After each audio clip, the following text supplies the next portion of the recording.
Exodus chapter 14. Now the Lord spoke to Moses, saying, Tell the sons of Israel to turn back and camp in front of Pi-hahiroth, between Migdol and the sea. You shall camp in front of Baal-zephon, opposite it by the sea. For Pharaoh will say of the sons of Israel, They are wandering aimlessly in the land. The wilderness has shut them in. And I will harden Pharaoh's heart, and he will chase after them. And I will be honored through Pharaoh and all his army. And the Egyptians will know that I am the Lord. And they did so. When the king of Egypt was told that the people had fled, Pharaoh and his servants had a change of heart toward the people, and they said, What is this that we have done, that we have let Israel go from serving us? So he had horses harnessed to his chariot, and took his people with him. And he took 600 select chariots, and all the other chariots of Egypt with officers over all of them. So the Lord hardened the heart of Pharaoh, king of Egypt, and he chased after the sons of Israel, as the sons of Israel were going out boldly. Then the Egyptians chased after them with all the horses and the chariots of Pharaoh, his horsemen and his army, and they overtook them camping by the sea, beside Pi-hahiroth, in front of Baal-zephon. As Pharaoh approached, the sons of Israel looked, and behold, the Egyptians were coming after them, and they became very frightened. So the sons of Israel cried out to the Lord. Then they said to Moses, Is it because there were no graves in Egypt that you have taken us away to die in the wilderness? Why have you dealt with us in this way, bringing us out of Egypt? Is this not the word that we spoke to you in Egypt, saying, Leave us alone, so that we may serve the Egyptians?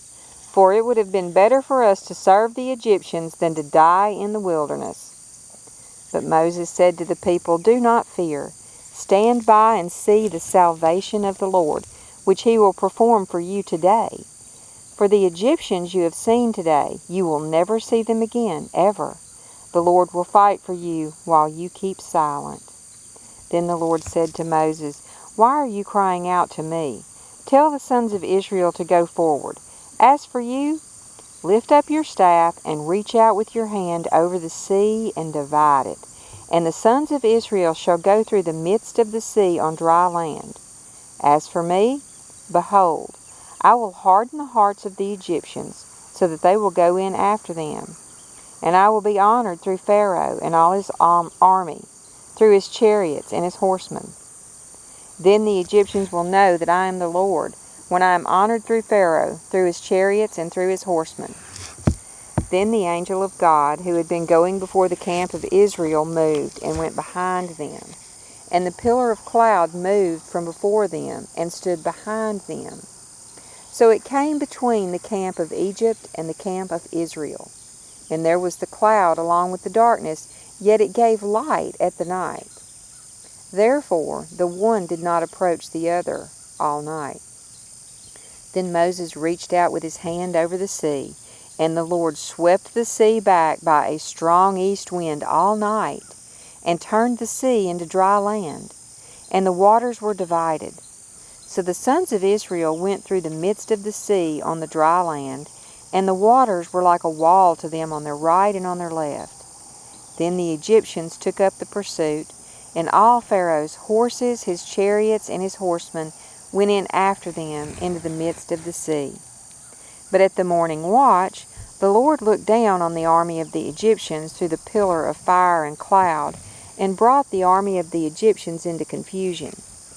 He caused their chariot wheels to swerve, and he made them drive with difficulty. So the Egyptians each said, Let me flee from Israel, for the Lord is fighting for them against the Egyptians. Then the Lord said to Moses, Reach out with your hand over the sea, so that the waters may come back over the Egyptians, over their chariots and their horsemen. So Moses reached out with his hand over the sea, and the sea returned to its normal state at daybreak, while the Egyptians were fleeing right into it. Then the Lord overthrew the Egyptians in the midst of the sea. The waters returned and covered the chariots and the horsemen, Pharaoh's entire army that had gone into the sea after them. Not even one of them remained, But the sons of Israel walked on dry land through the midst of the sea, and the waters were like a wall to them on their right and on their left. So the Lord saved Israel that day from the hand of the Egyptians, and Israel saw the Egyptians dead on the seashore.